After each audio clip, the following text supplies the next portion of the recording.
네, 오늘 저희가 함께 읽으실 말씀은 욥기서 9장 11절에서 24절 말씀을 저와 한 절씩 교독하겠습니다. 그가 내 앞으로 지나시나 내가 보지 못하며 그가 내 앞에서 움직이시나 내가 깨닫지 못하느니라.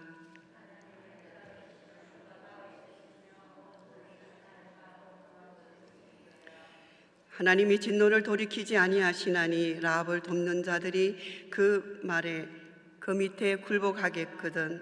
하물며 내가 감히 대답하겠으며 그 앞에서 무슨 말을 택하랴.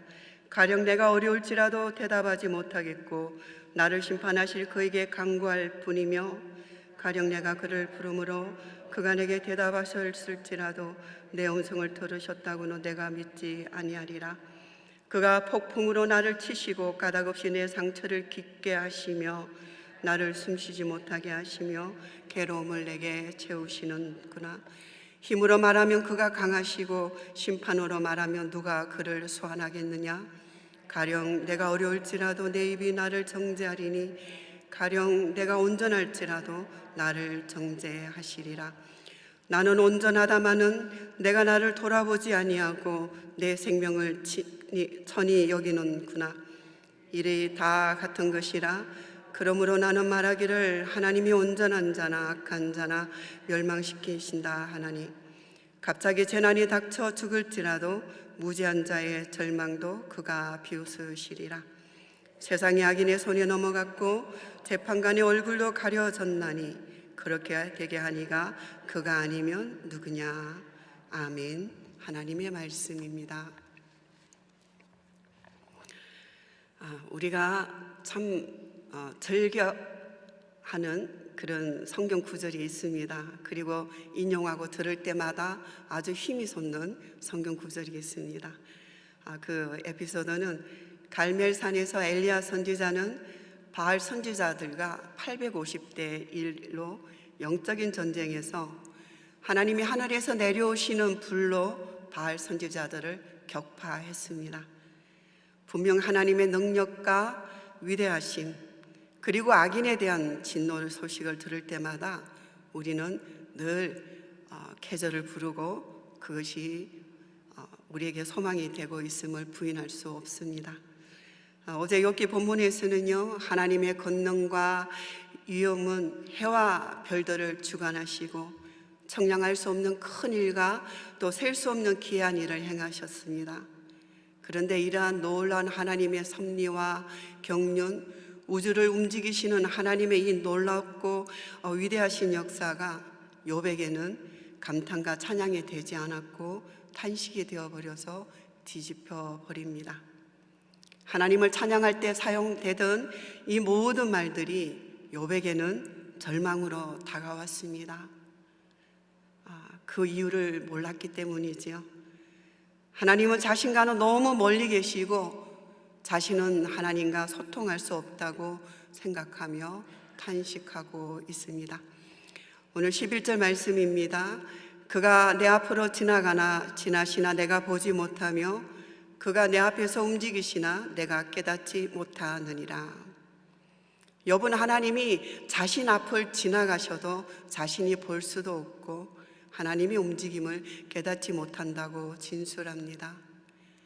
여호와 하나님이 그 앞으로 지나가는 것, 출애굽기에서 모세가 출애굽기 33장에서 하나님께 굉장히 그 여호와 하나님과의 친밀한 관계 속에서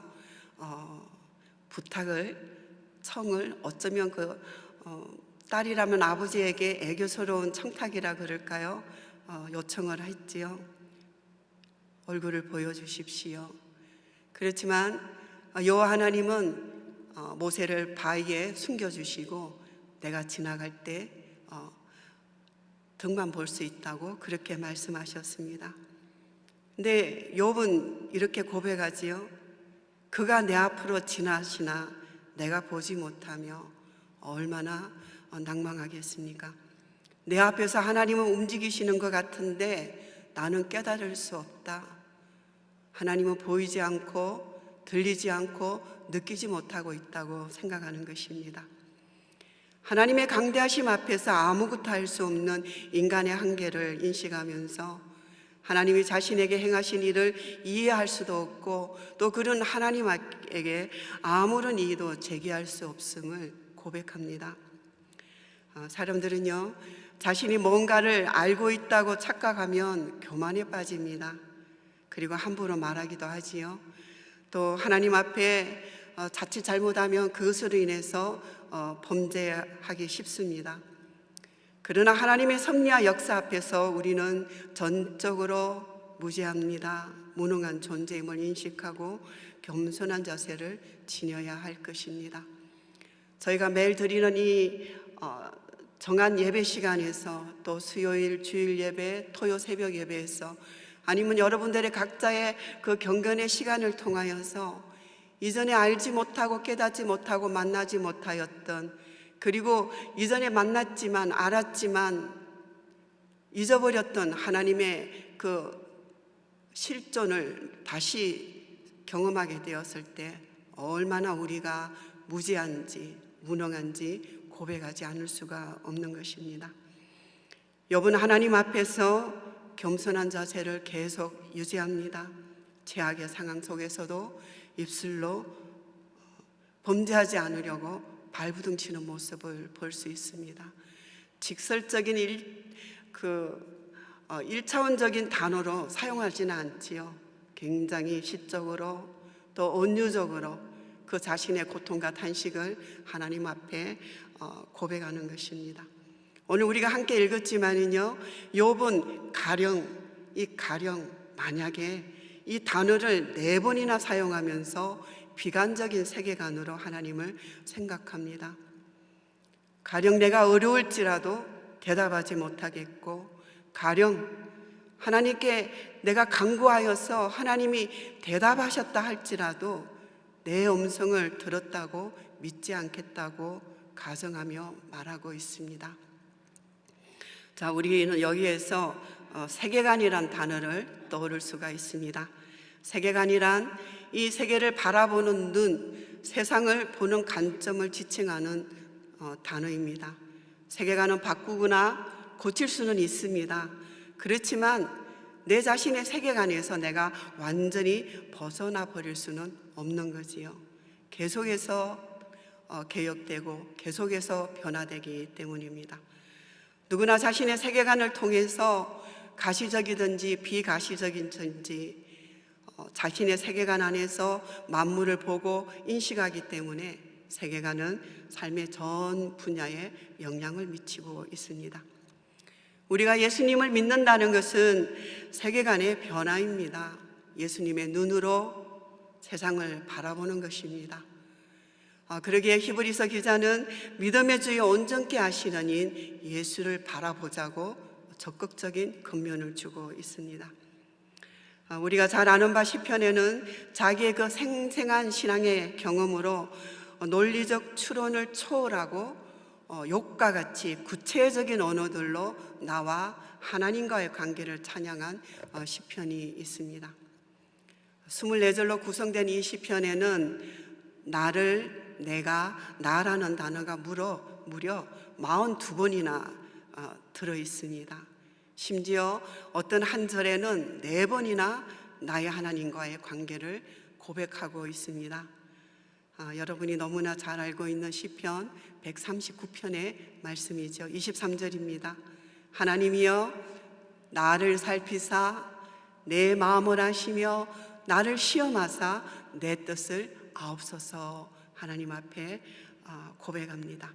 우리 시편 139편 7절에서 10절 말씀을 함께 읽겠습니다. 내가 주의 영을 떠나 어디로 가며 주의 앞에서 어디로 피하리이까? 내가 하늘에 올라갈지라도 거기 계시며 수월에 내 자리를 펼지라도 거기 계시니이다. 내가 새벽 날개를 치며 바다 끝에 가서 거주할지라도 거기서도 주의 손이 나를 인도하시며 주의 오른손이 나를 붙드시리라. 그리고 계속되는 이 시편 39편 말씀에서는 내가 깰 때에도, 오늘 우리 모두가 새벽에 깨었지요. 내가 깰 때로 오히려 주와 함께 있나이다 고백하면서 여호와 하나님의 불꽃 같은 눈으로 지키시는 가운데 평안하고 안락하게 새날을 맞았다는 것을 감사와 함께 고백하고 있는 것입니다. 세계관의 차이지요. 자, 오늘 17절과 18절 말씀을 보면은 그가 폭풍으로 나를 치시고 까닭없이 내 상처를 깊게 하시며 나를 숨쉬지 못하게 하시며 괴로움을 내게 채우시는구나. 숨을 쉬지 못하게 하시며, 이 표현은 정말 극한의 고통입니다. 욥의 모습을 생생하게 상상할 수 있습니다.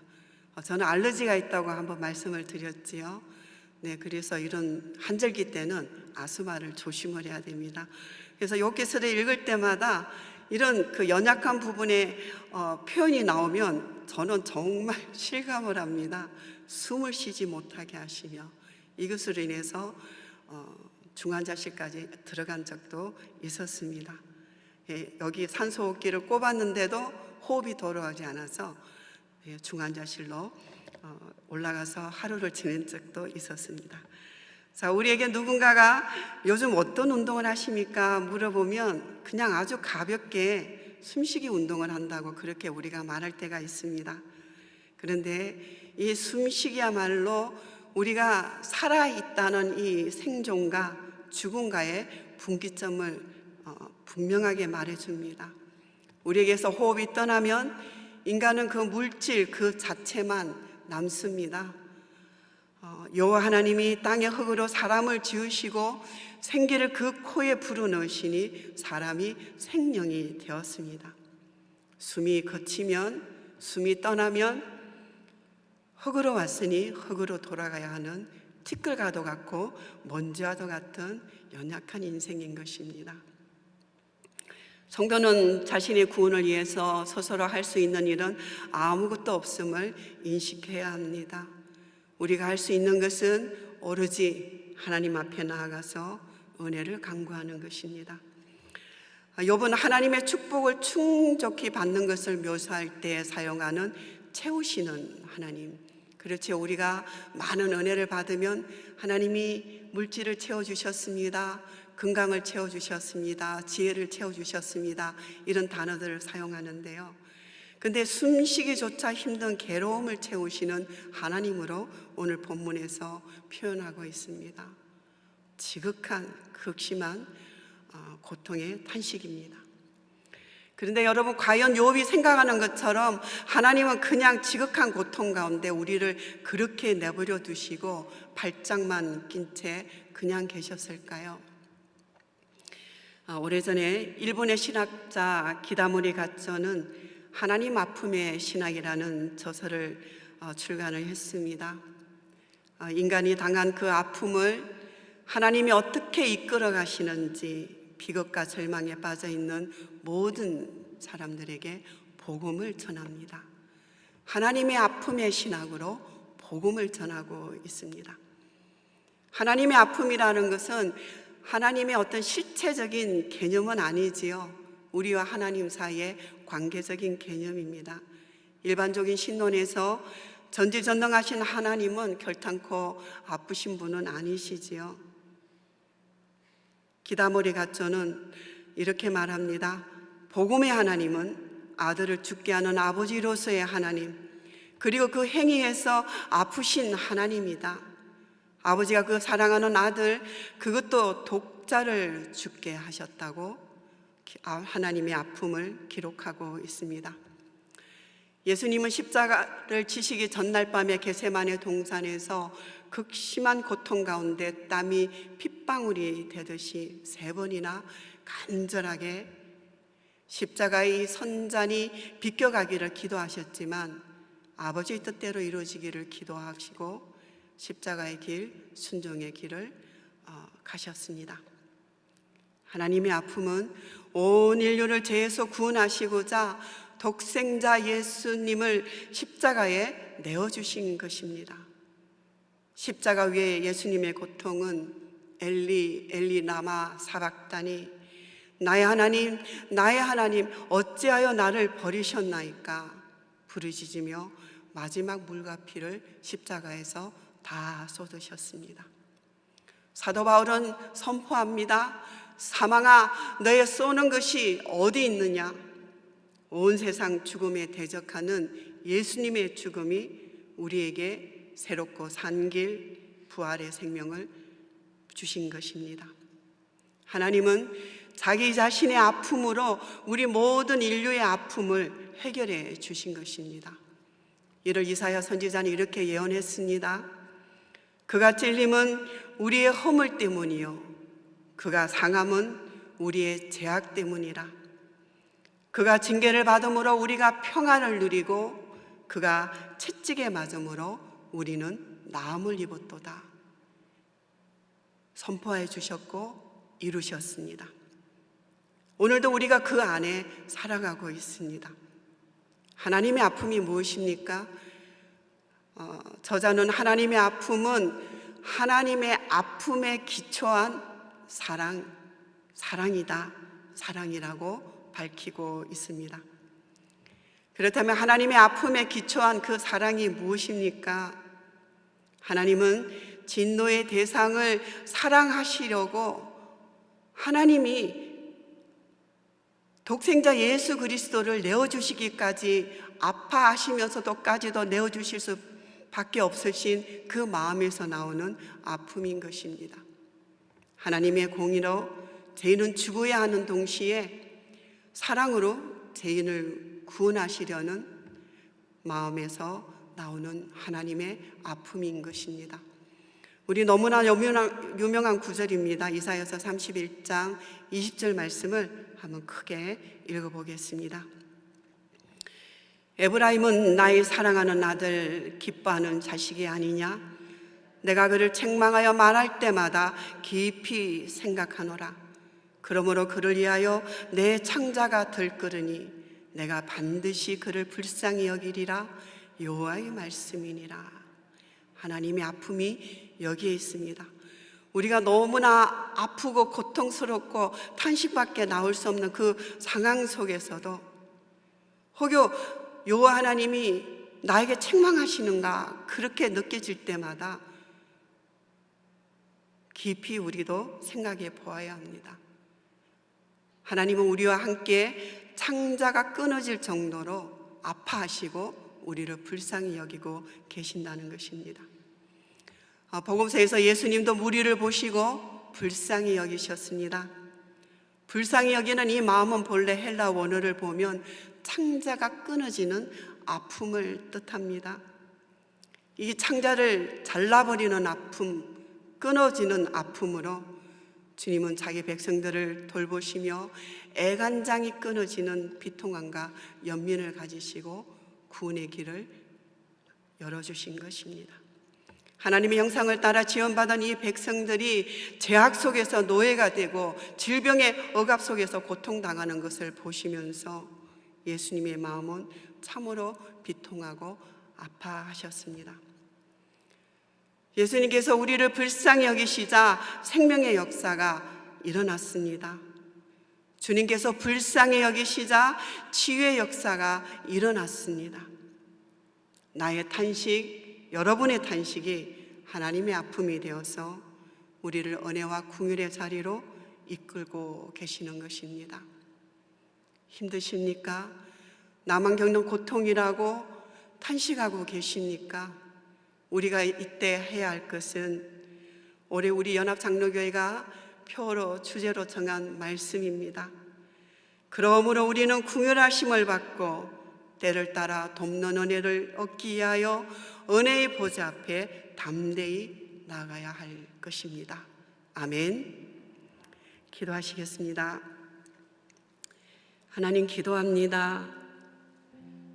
우리의 극심한 아픔, 탄식, 아버지 하나님, 누구와도 비교할 수 없고 어느 것이 크다 작다 말할 수 없는 나만이 겪는 아픔들, 고통들, 그리고 주님 앞에 탄식하는 그 신음의 소리들은 주님께서도 함께 계셔서 아파하시며 함께 견디시며 함께 그 길을 가고 계심을 오늘 고백하며 감사를 드립니다. 주님, 오늘 우리가 계속해서 욥기서 말씀을 묵상하면서 하나님 앞에 우리가 할 수 있는 것은, 또 그리고 해야 하는 것은 주님께로 긍휼하심을 받고 때를 따라 돕는 은혜를 얻기 위하여서 은혜의 보좌 앞에 나아가는 것뿐임을 다시 한번 고백하며 그 생명의 길을 열어주신 하나님께 감사를 드립니다. 우리 함께 기도하겠습니다. 어제 아틀란타 복음화 대회가 잘 마쳤습니다. 우리 연합장로교회가 이 지역의 연합을 위한 섬김으로 들어갈 수 있어서 정말 감사했었습니다. 오늘부터 손종훈 담임 목사님께서 NCKBC 복음주의 연합 수련회를 위하여서 출타하십니다. 위하여 기도해 주십시오. 정말 어제는 또 감사한 것은 우리 서석근 목사님 위임 공동회에도 은혜 가운데 잘 마쳤습니다. 하나님께 감사드리십시다. 오늘 기온이 정말 뚝 떨어졌는데요, 이 환절기 우리 어른들께서는 코비드 부스터 샷까지 맞으시고 이제 플루샷도 맞으셨겠지만 여전히 공중보건에 유의하시고, 또 주변에 아픈 분은 안 계시는지 또 돌아보셔서 격려하시고 기도해 주시는 은혜가 있기를 원합니다. 자, 우리 이러한 교회적인 기도의 주목을 가지고 중보기도를 합심해서 나가도록 하겠습니다. 하나님 감사합니다. 오늘도 우리가 주님 교회의 중보기도를 가지고 나아갑니다. 하나님, 그렇습니다. 시간이 지날수록 우리가 어려움을 당할수록 힘들수록 우리가 의지하고 의탁할 것은 주님밖에 없습니다. 당연히 우리가 또 가야 될 길도 주님의 보좌 앞인 것입니다. 하나님 감사를 올려드립니다. 어제 아틀란타 복음화 대회가 주님의 은혜 가운데 마쳤습니다. 우리 지역에 이 코비드의 어려운 상황을 지나고 계시는 목사님들, 또 성도님들이 이 본당에 함께 모여서 또 인터넷 또 온라인을 통하여서 함께 하나님 앞에 예배드리며 우리는 한 하나님을 섬기는 하나님의 자녀임을 다시 한번 발견하며, 눈에 보이지 않지만 하나님의 사랑 안에 끈끈이 우리가 하나가 되어서 이 지역의 부흥과 또 아직도 주를 알지 못하는 수많은 영혼들에게 복음을 전하는 마음을 심어주셔서 감사드리며 우리 교회 많은 아버지 섬김에 감사를 또한 드립니다. 손종훈 담임 목사님 NCKBC 복음주의 연합 수련회를 떠나십니다. 하나님, 그곳에서도 우리 목사님들과 함께 더불어 놀라운 하나님의 비전과 은혜와 또 하나님, 우리가 알 수 없지만 목사님들 또 담임 목사님들께서 함께 모이셔서 이 또 NCKBC를 위한 또 우리 지역을 위한 교회를 위한 꿈과 비전을 함께 나누고 돌아오실 줄 믿습니다. 강건함으로 지켜주십시오. 감사합니다. 어제 우리 서수금 부목사님으로 위임 공동회에도 잘 마쳤습니다. 하나님, 또 새롭게 리더십을 세워주셨사오니 더욱 우리가 주님 은혜 안에서 하나가 되어서 하나님 앞에 더 성숙한 모습으로 하나님의 은혜를 구하며 온전한 주님의 그 거룩하심을 좇아 우리 연합장로교회가 참으로 주님의 비전 안에 발돋움하는, 새롭게 발돋움하는 은혜가 있게 도와주시옵소서. 한절기 우리 교우들의 건강도 지켜주시기를 원합니다. 하나님 감사합니다.